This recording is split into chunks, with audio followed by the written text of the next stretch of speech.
Class 9 chapter 3 गणित मंजारी का 2026-27 session का एक्सरसाइज 3.2 करेंगे। हमारा पहला क्वेश्चन है, लद्दाख के ऊंचे रेगिस्तान का तापमान दोपहर में 4 सेल्सियस है। आधी रात तक ये 15 सेल्सियस गिर जाता है। आधी रात का तापमान ज्ञात करें। तो यहाँ पर क्या है, दोपहर का तापमान पहले हम निकाल रख देंगे। दोपहर का तापमान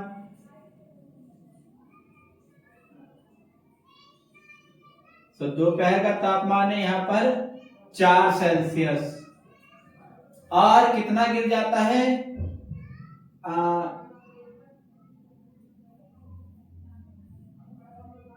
गिर जाता है 15 सेल्सियस। तो हमें ये निकालने के लिए क्या करना पड़ेगा, हम 4 में से 15 को माइनस करेंगे तो यहाँ पर रखेंगे 4 माइनस 15। जब 4 में से 15 जाएगा, क्योंकि ये छोटी संख्या और ये बड़ी संख्या है, तो जौन सी संख्या बड़ी होगी वही साइन लगेगा। तो 4 प्लस का है और 15 माइनस का है, तो हमारा आंसर आएगा माइनस का 11। तो हमारा जो आंसर है, आधी रात का तापमान,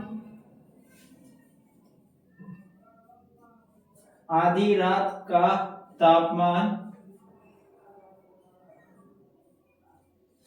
माइनस का 11 सेल्सियस होगा, 11 सेल्सियस होगा।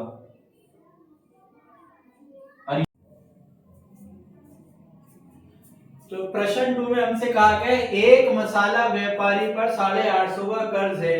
अगले दिन उसे 1200 का लाभ होता है। मतलब एक दिन पे उस पे 850 का कर्ज है, मतलब लोन है, और नेक्स्ट डे उसे 1200 का प्रॉफिट होता है। अगले सप्ताह मतलब नेक्स्ट वीक उसे 450 का नुकसान होता है, तो उसे 450 का 450 का लॉस होता है। पूर्णांकों का प्रयोग करके अंतिम वित्तीय स्थिति ज्ञात करें। तो हमें क्या करना है, लास्ट लॉस गैस करना है इंटीजर का यूज करके। तो हम क्या करेंगे, पहले हम करेंगे, लिखेंगे कर्ज। तो कर्ज कितने का था उसके ऊपर, तो कर्ज था 850 का। लाभ कितने का हुआ उसे, तो लाभ हुआ उसे 1200 का। नुकसान कितने का हुआ, तो नुकसान हुआ उसे 450 का। अब हमें इसे इंटीजर फॉर्म में रखना है, तो इंटीजर फॉर्म में कैसे रखेंगे, तो -850 फिर प्लस 1200, फिर क्या रखना है हमें, फिर रखना है माइनस का 450, तो -450। अब हम क्या करेंगे, यहाँ पे 2 माइनस की संख्या और 1 प्लस की संख्या है, तो माइनस माइनस प्लस कर लेते हैं।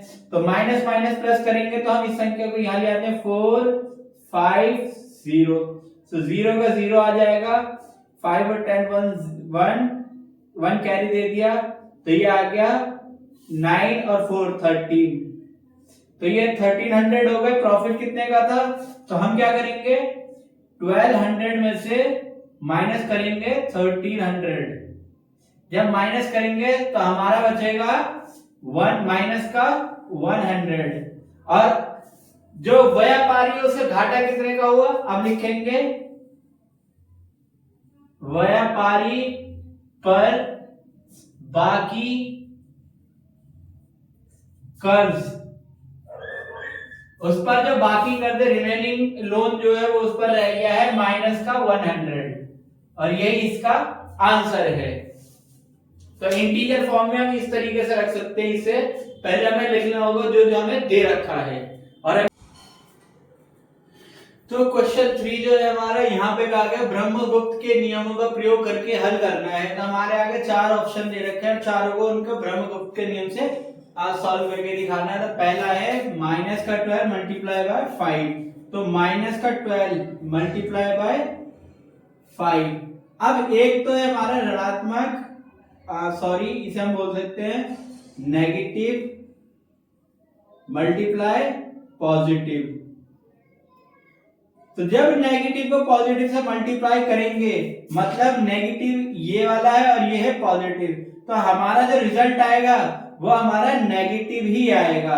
तो जब 12 के पंजे हम 12 5 करेंगे मल्टीप्लाई तो हमारा रिजल्ट आएगा 60 माइनस का। और सेकंड में हमसे क्या रखा है माइनस का 8 मल्टीप्लाई बाय माइनस का 7, तो दोनों क्या है बोथ आर नेगेटिव। सो हमारा माइनस का 8 मल्टीप्लाई माइनस का 7 और दोनों है नेगेटिव मतलब number. So negative multiply negative.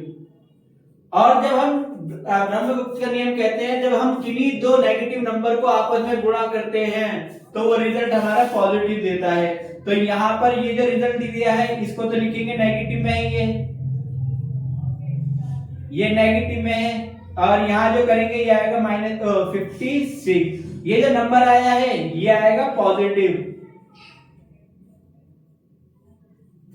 अब हमारा यहाँ पर क्वेश्चन है 0 माइनस का 14। तो यहाँ पर दो नंबर है तो यहाँ पर हमें देखना है, हम इसे कुछ इस तरीके से इक्वेशन की तरह रख सकते हैं। तो 0 जो है हमारा वो पॉजिटिव है और यहाँ पे 0 जो हमारा ना पॉजिटिव है ना नेगेटिव है, सॉरी, तो यहाँ पर ये कुछ नहीं है।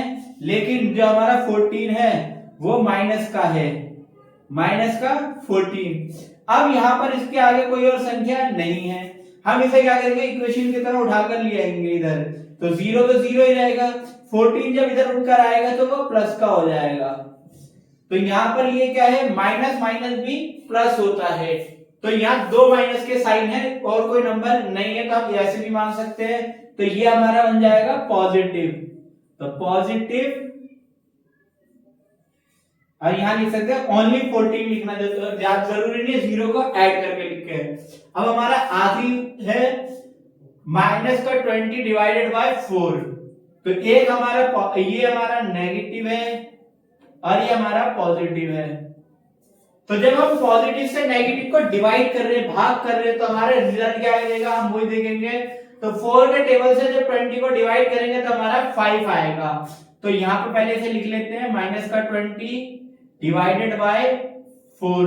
तो ये नेगेटिव है और ये पॉजिटिव है, यहां बीच में डिवाइड का साइन है। तो जब हम 4 से 20 को डिवाइड करेंगे मतलब माइनस की संख्या को डिवाइड करेंगे तो हमारा माइनस का ही 5 आएगा। So any negative number divided by any positive number will result will be negative not positive. So answer ये होगा, ये आएगा पॉजिटिव नेगेटिव, सॉरी।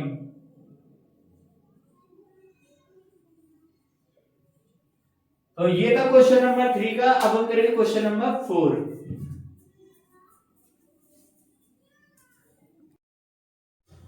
तो क्वेश्चन 4 में हमसे कहा गया वास्तविक जीवन के उदाहरण से समझाइए कि ऋणात्मक संख्या को घटाना धनात्मक संख्या जोड़ने के बराबर क्यों होता है। मतलब जो ऋणात्मक संख्या होती है हमारी, मतलब नेगेटिव संख्या को जब हम घटाते हैं मतलब माइनस में से माइनस करते हैं तो वो प्लस के बराबर क्यों होता है। तो हम इसका एग्जांपल ले सकते हैं। मान लो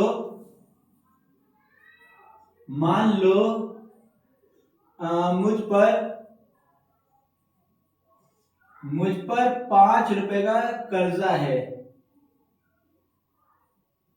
है तो मैं इसे इस तरीके से लिख सकता हूं -5। वही 5 रुपए कोई उतार दे मतलब मेरे जो उधार के 5 रुपए मुझ पे है वो कोई और दे दे मेरी जगह। तो हमारा क्या होगा 5 मेरे पे माइनस पहले थे, अब किसी और ने 5 और मेरी तरफ से दे दिए।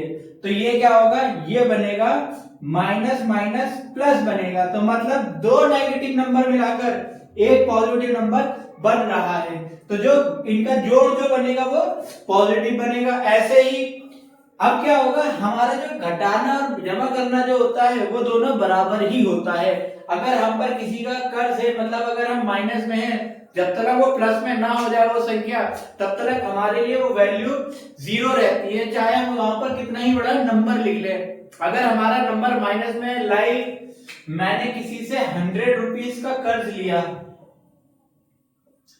और यहां पर मैंने उसे 10 रुपीज रिटर्न कर दिए, अगर मैंने 10 दे दिए तो भी मुझ पे 90 रुपए का रहेगा। यहाँ पर मेरे पे क्या है, प्रॉफिट कुछ नहीं हो रहा, मेरे पे लॉस ही हो रहा है, मेरे पे अभी भी कर्जा है।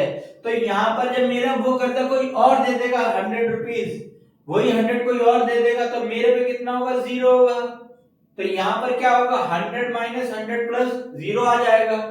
तो यही इसका आंसर है जब डेली लाइफ में यूज करते हैं।